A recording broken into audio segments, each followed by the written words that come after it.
Ta-da!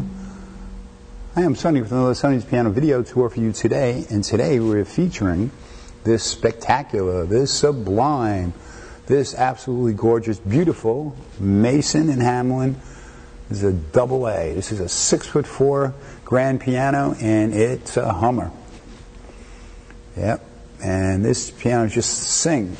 It's just beautiful, so rich, so full of colors. Big spectrum of colors, big spectrum of sound on this. And this was originally made in the heyday of Mason Hamlin piano manufacturing in this country. This was made in the 1920s, and I believe it was 1928, I believe. But it was rebuilt about late 80s, I believe, and they did a spectacular job on the rebuild.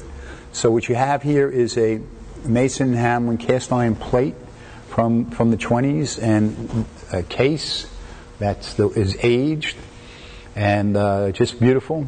And then they put on new pins, new strings, new Renner hammers on this, new dampers, new pin block. Soundboard is just really nice. There's a couple of shims in it.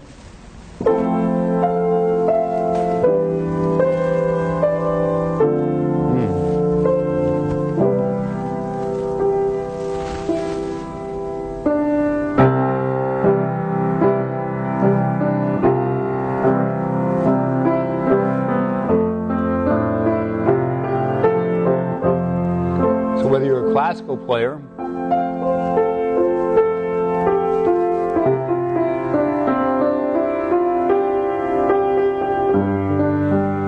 or you're a jazz player, or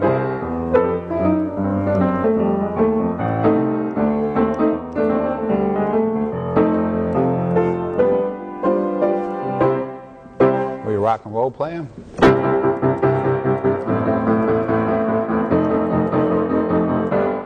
this piano will take you where you want to go.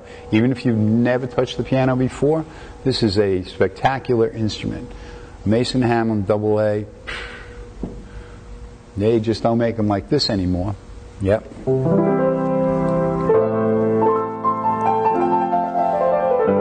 Listen to the bass on this.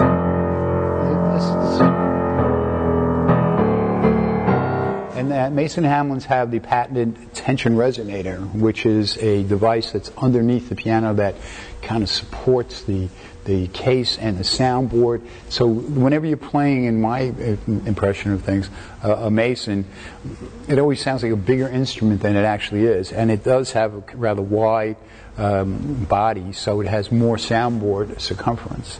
So, yeah. Beautiful piano. I'd like to address a couple quick questions I've had from folks that have emailed us or are interested in pianos. Somebody recently said to me, I'd love to have a piano from the 20s, you know, it's just, but what am I getting? I'm getting just a case that's made of old wood. Exactly. Why is a Stradivarius still considered, you know, the best violin? It's because old wood.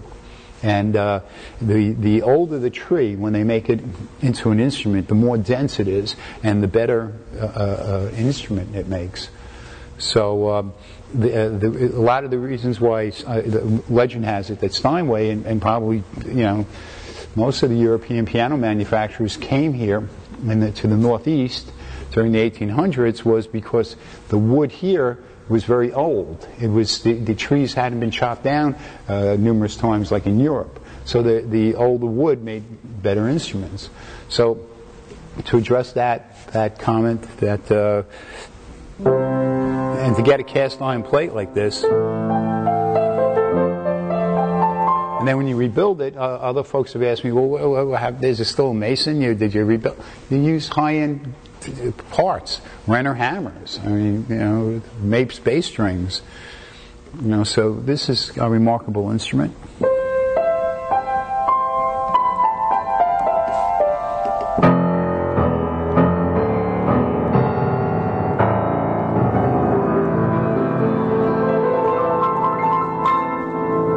Very snappy action.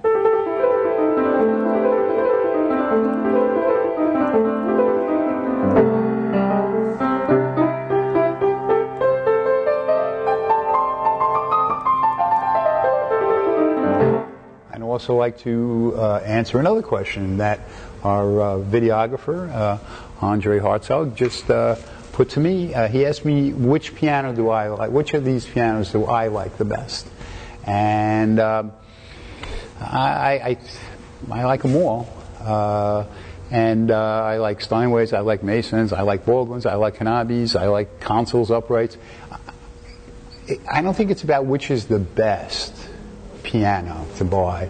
I think it's more about making the connection to the piano, connection to your own inner musician, the connection to yourself.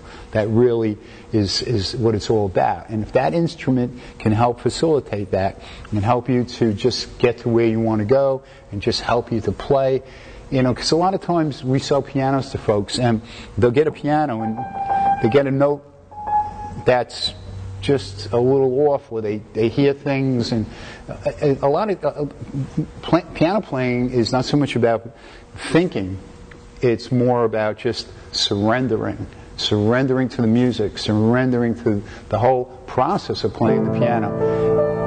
And at some point, You know, all pianos have sounds from motion. I mean, this is all wood and metal and cloth materials that, you know, I mean, on a brand new Steinway, you're going to hear sounds of the hammers moving. It's not an electronic keyboard, thank goodness.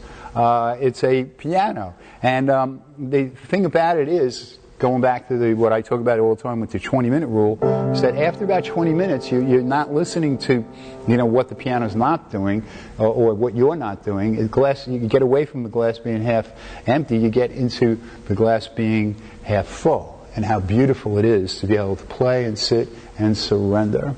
And I've heard people say, I can make any piano sound good.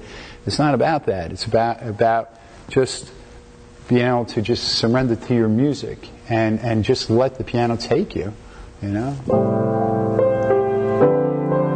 Because I know a lot of folks are out there looking for that perfect piano and the perfect price, and, you know, and there's so much information being bandied around the internet that it gets very confusing. It's a piano.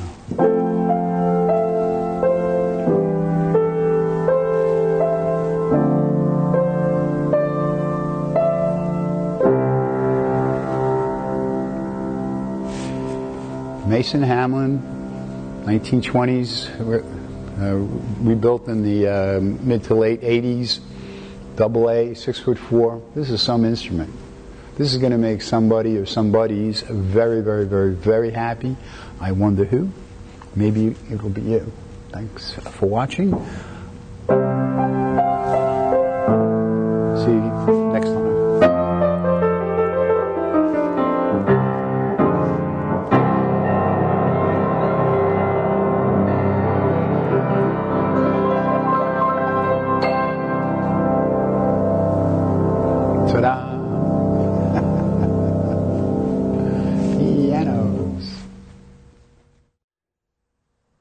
Hi, I'm Sonny. I'd like to talk to you about piano playing for a moment. You know, a lot of us have always wanted to play the piano, but we didn't have the time, or we didn't want to sit down and practice and study the music theory and the signatures. But I have created something called piano yoga, and this is a revolutionary breakthrough method for learning how to play the piano and playing the piano instantly. And the emphasis here is on health and well-being, playing the piano for health and well-being rather than playing the piano to be perfect. So, if you always meant to play the piano and you want to learn how to play, check out my piano yoga DVD and you will be playing the piano in no time. This actually teaches you how to improvise and teaches you how to play intuitively. It also teaches you how to do the rudimentary basics of reading. So, check it out. Sonny's Piano Yoga DVD.